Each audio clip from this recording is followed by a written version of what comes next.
Bueno, buenos días, mi nombre es Alejandro Cuesta, soy electrofisiólogo y estoy en el servicio de electrofisiología de aquí, del Centro Cardiovascular Universitario, el Hospital de Clínicas. Muchas gracias al profesor Pablo Álvarez Rocha por invitarnos a dar esta clase y por enseñarnos a manejar un poquito el programa y con el cual estamos debutando, así que ténganos paciencia si metemos un poco la pata. Nos pidieron que habláramos de generalidades de la fibrilación auricular en un tiempo de 30 minutos, por lo cuanto evidentemente no vamos a lograr agotar el tema. Esperamos sí transmitir cierta intranquilidad, cierta inquietud que luego lo lleve a leer. Y bueno, y aquí abajo tienen mis datos si eventualmente quieren hacerme alguna pregunta o pedir bibliografía, que estoy seguro que también pueden conseguir en sus servicios, pero a las órdenes. Empezamos entonces esta clase como solemos empezar los electrofisiólogos todas nuestras charlas, que es mostrando un electrocardiograma, y es que en este caso la fibrilación auricular se define en el electrocardiograma. Van a escuchar decir siempre que la fibrilación auricular se caracteriza por tener un ritmo irregularmente irregular. ¿Qué quiere decir esto? Bueno, que nosotros primero a nivel auricular no logramos encontrar en la línea de base ninguna depolarización, ninguna onda P organizada que nos hable de que hay un ritmo eléctrico auricular que esté organizado. Muchas veces aparece aquí en B1 estas formas de ondas un poquitito más marcadas que no nos deben llevar a hacer diagnóstico de flutter. El diagnóstico de flutter auricular se hace en las derivaciones de current inferior, de 2, de 3 y ABF, así que nunca diagnostiquen flutter en V1. Si ustedes tienen esta línea de base, que luego se acompaña de un ritmo ventricular en los que no identifican un RR fijo, ni siquiera un RR múltiplo de 1 de base, o sea que es irregularmente irregular, en ese caso hacemos diagnóstico de fibrilación auricular. Además, en el electrocardiograma tenemos que considerar otros elementos que nos puedan poner en la pista de qué cardiopatía de base tiene nuestro paciente, que nos va a servir luego para el encare diagnóstico y terapéutico, como veremos. Entonces, como esta arritmia transcurre enteramente en la aurícula, todo su mecanismo transcurre en la aurícula, entonces hablamos de que es una arritmia supraventricular con una actividad que está desorganizada. No hay, como en otras arritmias, un mecanismo de entrada, un foco automático único que se encarga del ritmo. No, aquí está totalmente desorganizada la actividad eléctrica y eso determina esa depolarización, repolarización desorganizada, que no exista una contracción auricular efectiva y por lo tanto la mecánica auricular y esa componente tan importante del llenado diastólico ventricular, que es la patada auricular, no existe. Si nosotros excluimos las extrasístoles auriculares y ventriculares, la fibrilación auricular es por lejos la arritmia más prevalente.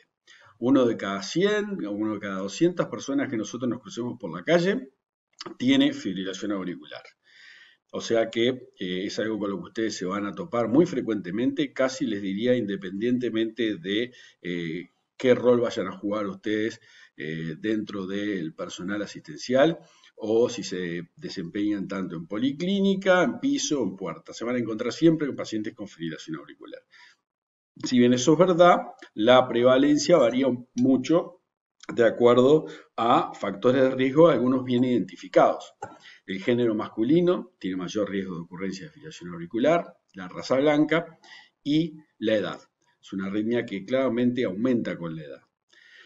Además, la fibrilación auricular es más ocurrente en todos los tipos de cardiopatías y todos los tipos de enfermedades pulmonares, enfermedades respiratorias. Se asocia también a todos los factores de riesgo cardiovascular, la hipertensión, la diabetes, la dislipemia, todos están asociados a una mayor incidencia de fibrilación auricular.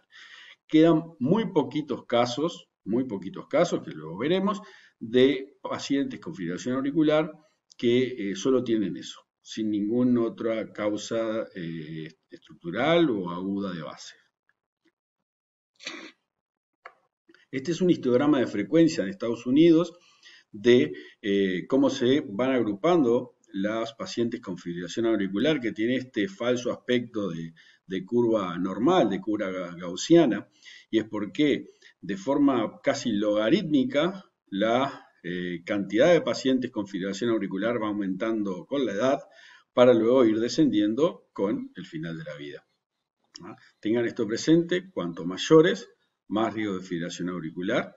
Se plantea que por encima de los 75 años, 8-10% de los pacientes, 1 de cada 10, vamos a encontrarnos que tiene fibrilación auricular y vamos a tener que manejarlas junto con las demás patologías que el paciente tenga.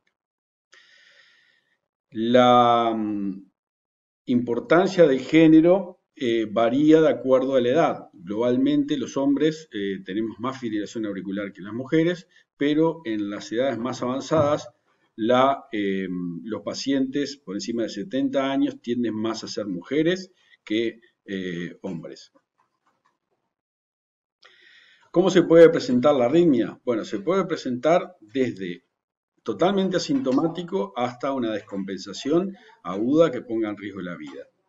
O sea, esta arritmia puede ser un hallazgo en un examen físico, que ocultemos un ritmo irregular, con frecuencia variable, y que luego le hagamos un electrocardiograma y que aparezca el diagnóstico en el electro.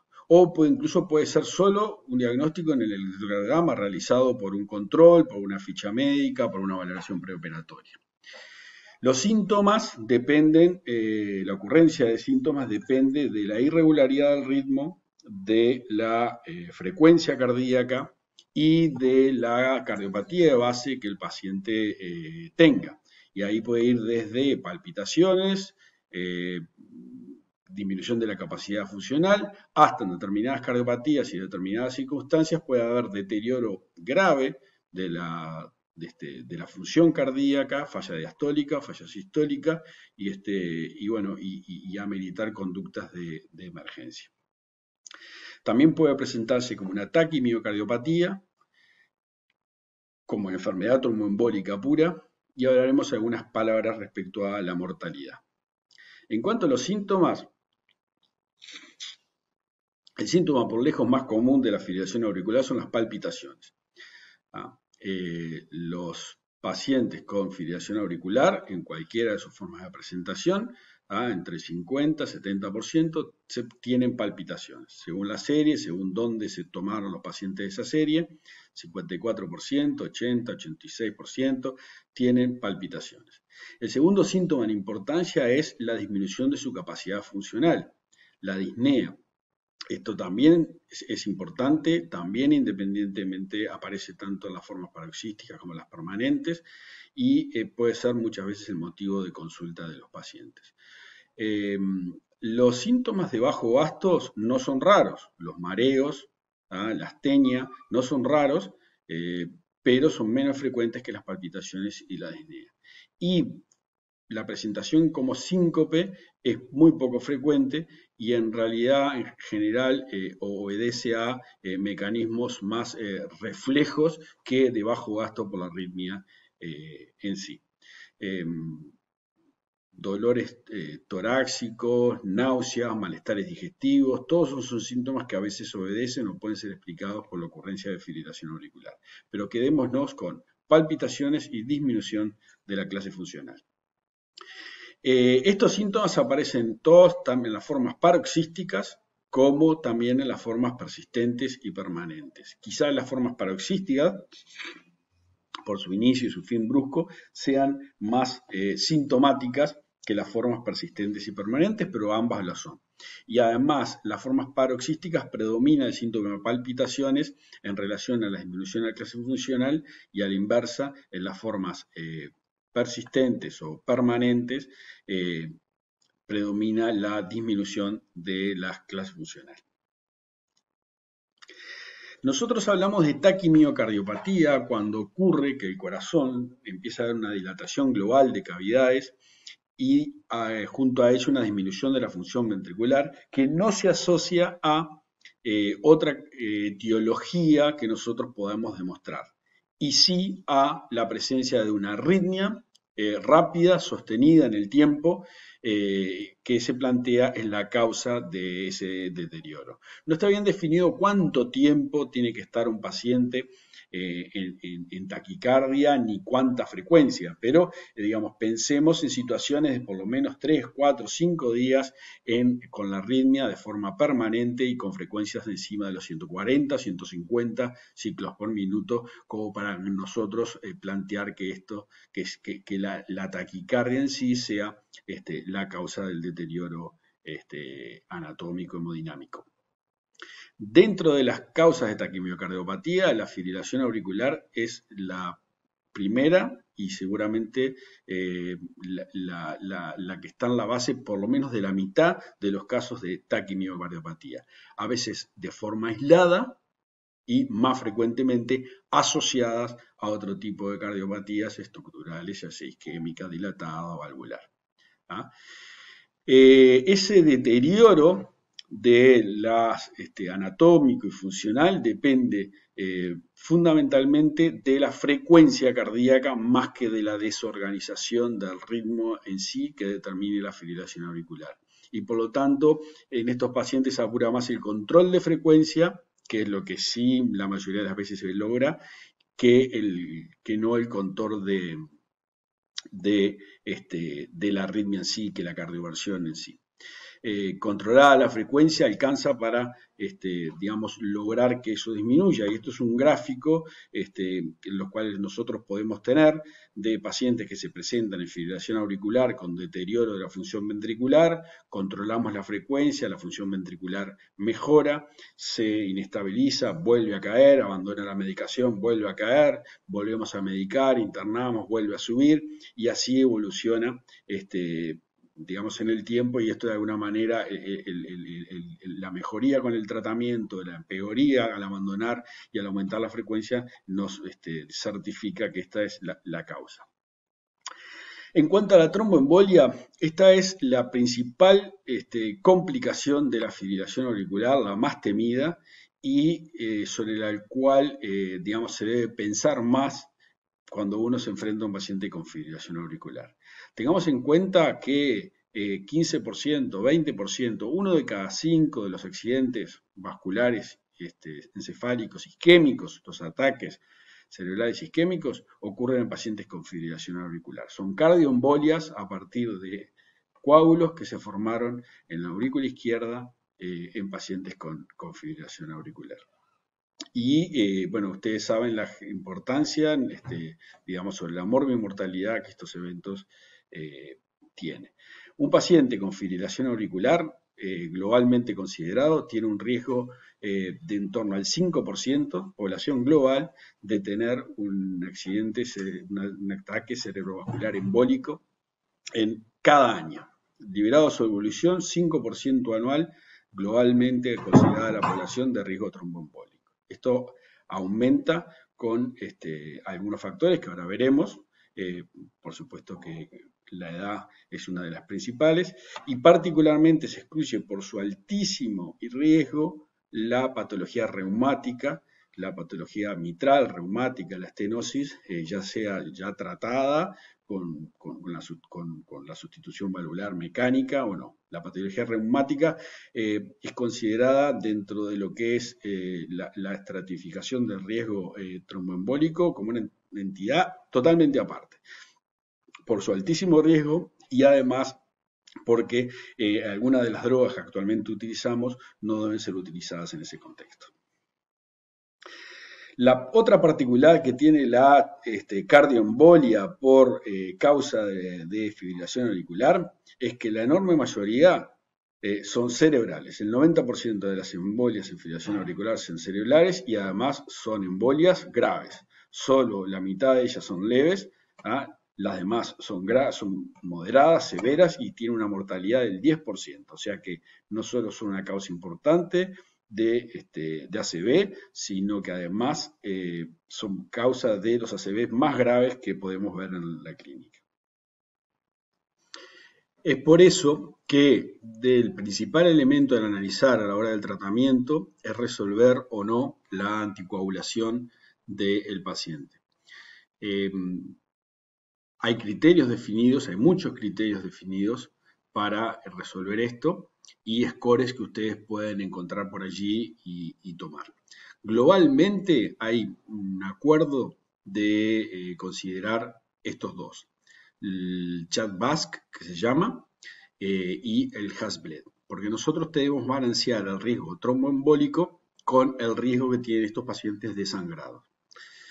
Entonces, más allá de que, repito, ustedes pueden encontrar en la bibliografía otros scores y también otros factores de riesgos tromboembólicos, en la actualidad consideramos estos dos scores. Primero, la presencia o no de insuficiencia cardíaca, que determina un punto. La presencia de hipertensión arterial, un punto. Si el paciente tiene más de 75 años, 2 puntos. Entre 65 y 74, un punto. La presencia de diabetes mellitus es un punto. Si ha tenido un accidente embólico previo, neurológico o no, son 2 puntos. La presencia de una enfermedad vascular previa, ya sea cardiopatía isquémica o periférica o a nivel de la aorta, un punto. Y las mujeres por sí mismas, por género, tienen un punto.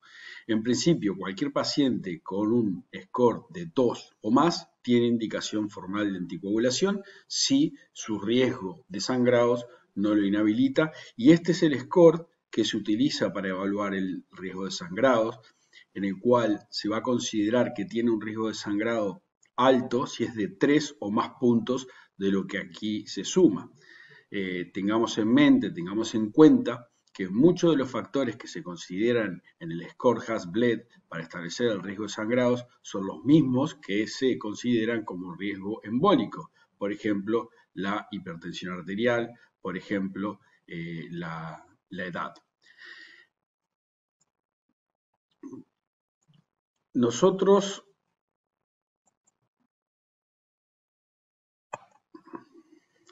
vamos a encontrar también referencia al aumento de la mortalidad en pacientes con fibrilación auricular. Esto es un tema muy discutido durante mucho tiempo por la asociación que tiene la fibrilación auricular con las demás cardiopatías que también sabemos aumentan la mortalidad. Pero bueno, finalmente se concluyó ya hace unos años, como primera vez en el estudio de Framingham o el registro de Framingham, de que la fibrilación auricular aumentaba, duplicaba prácticamente la mortalidad global en las mujeres por 1.5 en hombres.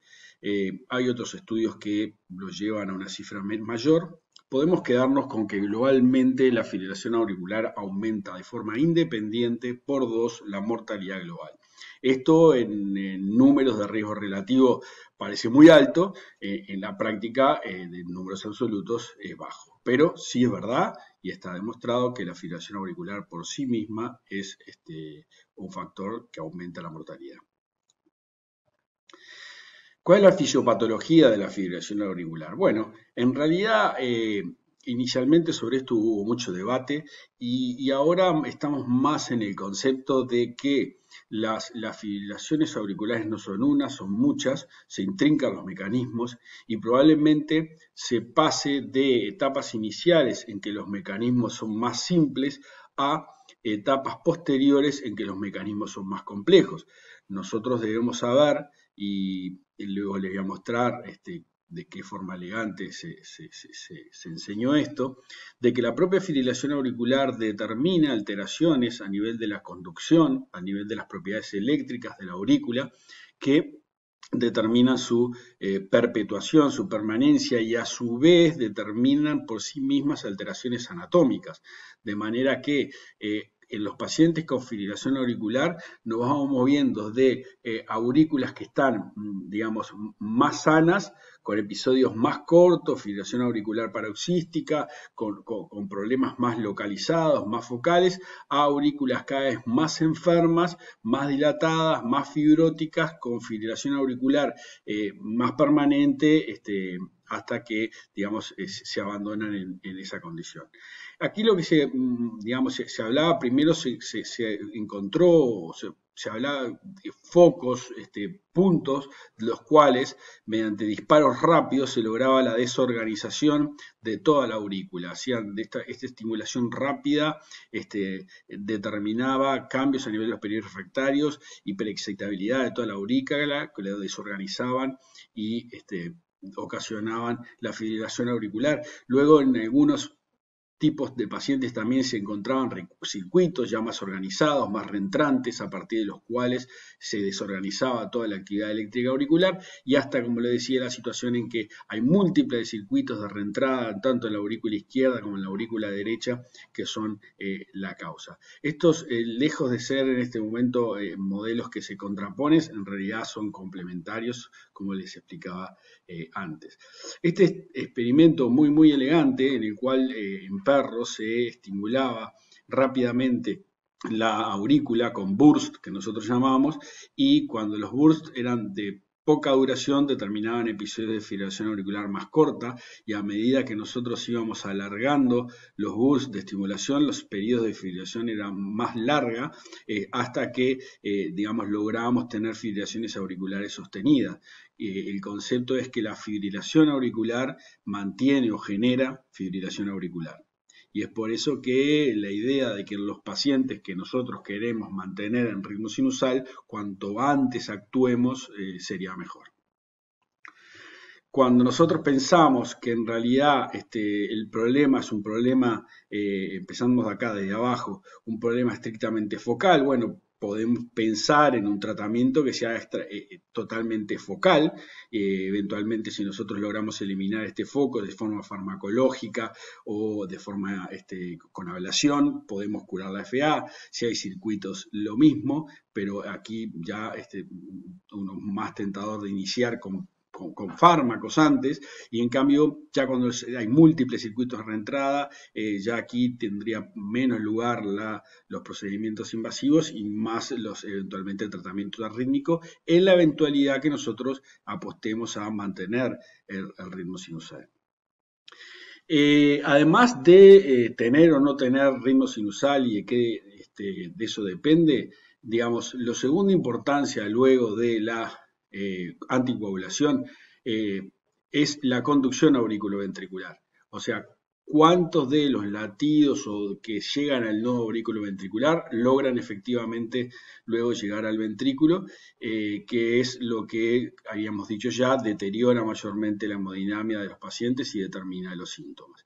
Entonces aquí dependemos de la función auriculoventricular, función que puede ser normal. Los pacientes jóvenes con corazones sanos, con primer episodio de fibrilación auricular, se suelen presentar con frecuencias cardíacas muy rápidas, porque su nodo auriculoventricular está muy sano, y de ahí nos vamos moviendo con la edad a pacientes que ya tienen alteraciones de la conducción auriculoventricular, que esa puede ser, digamos, extrínseca, causada incluso por nosotros, por drogas que le estamos dando para tratamientos de su insuficiencia cardíaca, de su hipertensión, o propias del nodo auriculoventricular, disfunciones que van acompañando otras enfermedades de base. Y esto es, digamos, el elemento a considerar por qué el paciente se está presentando con una frecuencia lenta o con frecuencia rápida. Entonces, en este algoritmo de pensamiento siempre tenemos que ver, bueno, cómo está la aurícula, pero cómo está el nodo auriculoventricular y cuáles son los factores que están incidiendo en la conducción auriculoventricular en el momento dado, en el momento que se nos presenta el paciente, más en las situaciones agudas. En cuanto a la clasificación, ustedes van a escuchar que se habla de fibrilación auricular con distintos apellidos. Fibrilación auricular con cardiopatía estructural o sin cardiopatía estructural, ya de alguna manera dijimos que globalmente 20-30% de los pacientes podían no tener cardiopatía estructural, que eran más sanos los que tenían formas paroxísticas, más enfermos los que tenían formas persistentes. Que existe además alguna situación particular, alguna arritmia, fibrilación auricular particular por su forma de desencadenarse, que ahora voy a hablar un poquito más adelante. Conceptualmente, lo que es fibrilación auricular aislada, o sea, en paciente joven, sano, sin cardiopatía estructural, digamos, se describe en esta secuencia, son menos 15%, 20%, 30%, seguramente es una exageración. De vuelta lo mismo, mostrando que, digamos, en este estudio, en esta serie bastante grande de 756 pacientes, el 30% no tenían una cardiopatía estructural. Entonces, una cosa es no tener cardiopatía estructural, a esto hay que sumarle no tener desencadenantes, no tener otros elementos de terreno de otros parénquimas para decir que estamos frente a una fibrilación auricular aislada. Otra forma de clasificación es si es una fibrilación auricular primaria, en la que no encontramos ningún desencadenante, ninguna alteración aguda, o secundaria, ya sea la transgresión por alcohol, alteraciones del medio interno, tóxicas, procesos inflamatorios del corazón y de otros órganos. En este caso hablamos de fibrilación auricular secundaria. Otra forma de clasificación también es hablar si está aislada, si se presenta la única arritmia que tenemos en la fibrilación auricular, o si la misma está asociada a otras alteraciones del ritmo de base. La fibrilación auricular puede, digamos, como veíamos antes, asociarse a enfermedades intrínsecas del nodo aurículo-ventricular y a otras arritmias, y muchas veces se habla de lo que se denomina enfermedad del nódulo sinusal. Dentro de la enfermedad del nódulo sinusal, que se caracteriza por presentarse con bradicardias y taquicardias, la fibrilación auricular puede integrar también ese paquete. Pero hay determinadas arritmias que por sí solas pueden desencadenar la fibrilación auricular. Sabemos que el Wolf se asocia a una mayor incidencia de fibrilación auricular, la reentrada nodal puede determinar una fibrilación auricular y fundamentalmente el Flutter, en esta serie nuestra de pacientes que tratamos de Flutter, el 40% tenían una fibrilación auricular también antes de ser tratado del Flutter, y luego de la ablación del Flutter, 23, a pesar de la ablación efectiva del Flutter, seguía teniendo fibrilación auricular. La clasificación más importante que ustedes deben retener es esta. Cuando estamos frente a un primer episodio, así se denomina, puede ser de FA aislada, cuando es solo a esa, es primaria, secundaria, no es secundaria, no tiene ninguna otra arritmia de base, y aquí podemos intentar ver si se asocia a, por ejemplo, el sueño, que es una fibrilación auricular vagal, o el ejercicio intenso, que es una fibrilación auricular adrenérgica. Cuando los episodios ya recurren, pueden ser de dos tipos, o paroxísticas, que va y viene sola, o que logramos quitarla antes de los 7 días, o ya persistente cuando el episodio de fibrilación auricular dura más de 7 días. Aquí en estos pacientes nosotros tenemos que resolver si quedarán en fibrilación auricular, porque solos no se van, si se van son paroxísticas, o si vamos a resolver que ese paciente quede en fibrilación auricular ya de forma permanente, o FA aceptada, abandonada, le llaman otros, ese término no es muy feliz, pero es FA aceptada. Frente al paciente con fibrilación auricular, entonces nos va a interesar el interrogatorio y examen físico, el electrocardiograma, definir no solo la alteración de la presencia de fibrilación auricular por el ritmo, la actividad auricular, la conducción auriculoventricular, sino la eventual asociación con otras patologías.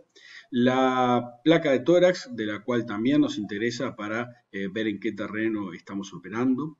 Todos los pacientes con fibrilación auricular va a haber que hacerle un ecocardiograma, seguro, para, de vuelta, definir el terreno en el que se está ocurriendo la FA y definir la repercusión que esa FA está teniendo.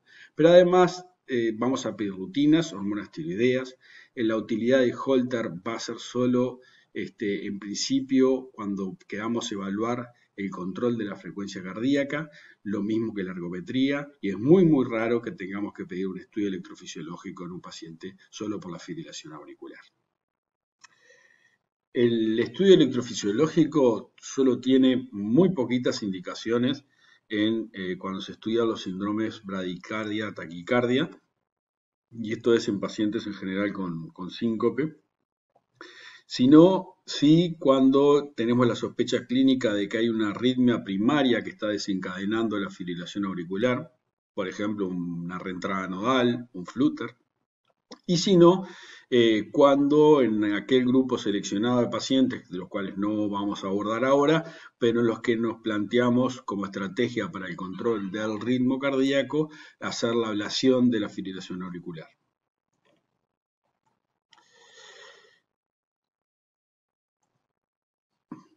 Esto es un registro en un Holter, en un paciente que ya sabíamos con fibrilación auricular, y lo que estamos haciendo es intentando ver qué tan buen control de la frecuencia nosotros estamos logrando con los fármacos.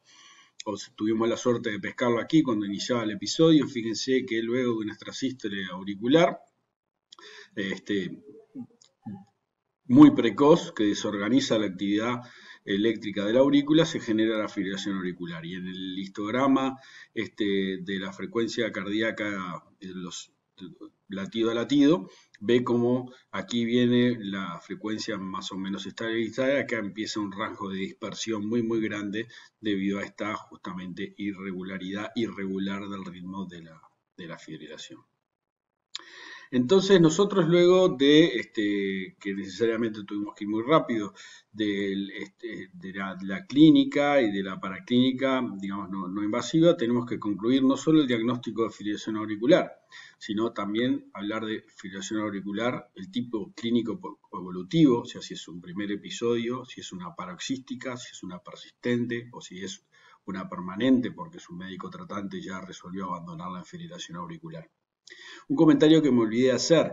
Fíjense que en las clasificaciones que mencionamos en ningún momento hablé de fibrilación auricular crónica. Eso probablemente es un término que no debería utilizarse. ¿Por qué? Porque conceptualmente, y sobre todo pensando en términos de anticoagulación, todos los episodios, todas las fibrilaciones auriculares, aún la fibrilación auricular paroxística, es una enfermedad crónica. Entonces, no hablamos de fibrilación auricular crónica, sino de los tipos clínicos evolutivos que le mencionamos en la última clasificación.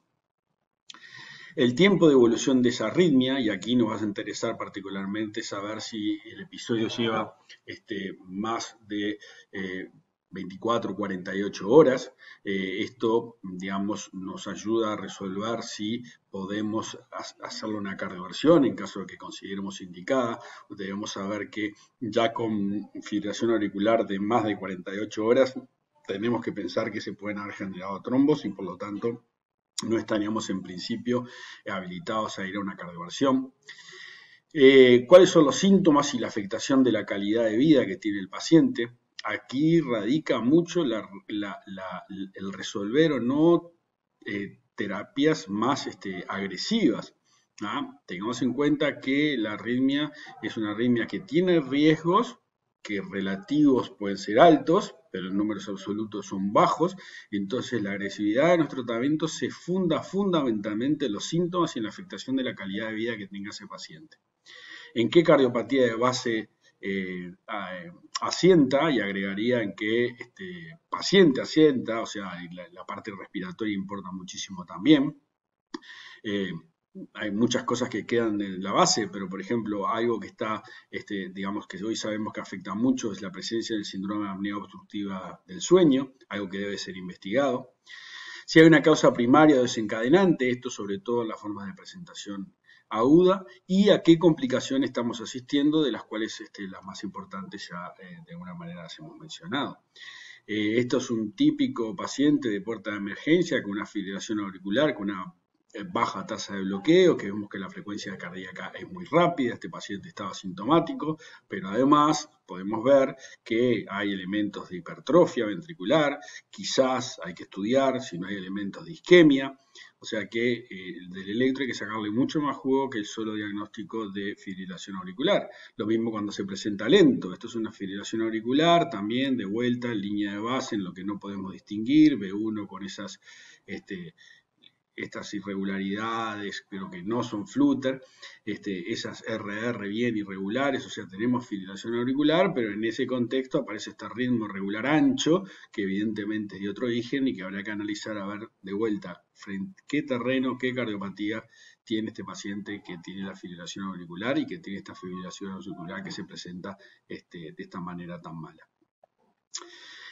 En cuanto al tratamiento, bueno, el tratamiento va a ser la gran víctima del tirano del tiempo, porque no tenemos mucho más para hablar, pero frente a todo paciente con fibrilación auricular, primer episodio, episodios conocidos, ya tratados, joven, viejo, con cardiopatía, sin cardiopatía, frente a todo paciente nosotros nos tenemos que plantear estas 4 pilares.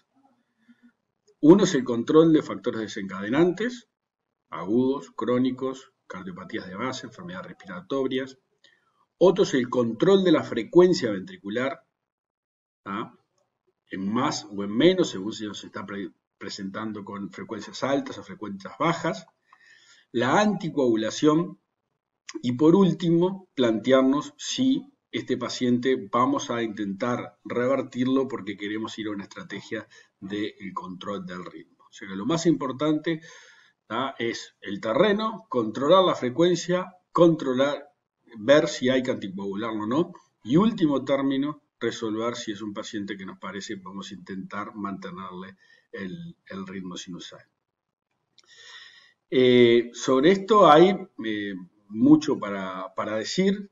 Este esquema eventualmente puede ayudar, no para memorizarlo, pero por lo menos para tener una idea de cuáles son las cosas que más pesan en el momento de resolverlo. Si tenemos un paciente con fibrilación auricular paroxística recién descubierta, hay que evaluar bien en qué paciente estamos asistiendo, por qué la está teniendo. Probablemente no haya que hacer nada más que evaluar la anticoagulación, salvo que sean episodios extremadamente sintomáticos. Si la fibrilación auricular paroxística es recurrente, si es asintomática, de vuelta, probablemente solo con anticoagular y controlar de frecuencia eso alcance. Si es sintomática, entonces aquí en primer técnico hay que considerar la indicación de antiarrítmicos. Si es un paciente joven con corazón sano, vamos a intentar mantener el ritmo, para lo cual empezamos por antiarrítmicos y recién si los antiarrítmicos fallan y sigue siendo sintomático se puede considerar la ablación. En las fibrilaciones auriculares ya persistentes hay que ver bien el terreno y además la adherencia que el paciente eventualmente tenga a nuestra conducta. Siempre todos empiezan por la consideración de la anticoagulación y del control de la frecuencia. Sabemos que intentar mantener el ritmo es una estrategia muy atractiva, pero de la cual su beneficio a largo plazo ha costado mucho demostrarlo e incluso todavía no tenemos demostraciones absolutamente categóricas de que manteniendo el ritmo nosotros mejoramos la mortalidad. Sí mejoramos la clase funcional, la calidad de vida, otras cosas, pero la mortalidad no. Entonces, ojo, porque para mantener el ritmo nosotros muchas veces tenemos que recurrir a tratamientos farmacológicos que son muy agresivos y a veces a procedimientos invasivos como la ablación. No vamos a votar este tema aquí ni mucho menos. Y en la fibrilación auricular persistente que recurre, más o menos la misma lógica. Pensar siempre en términos de control del terreno, control de la frecuencia, la anticoagulación y como último punto si debemos mantener el ritmo o no, que eso no siempre es imprescindible. Bueno, muchas gracias y bueno, y quedamos abiertos a preguntas desde la lejanía, pero eventualmente a volver a asistir con ustedes si les parece que amerita. Hasta luego.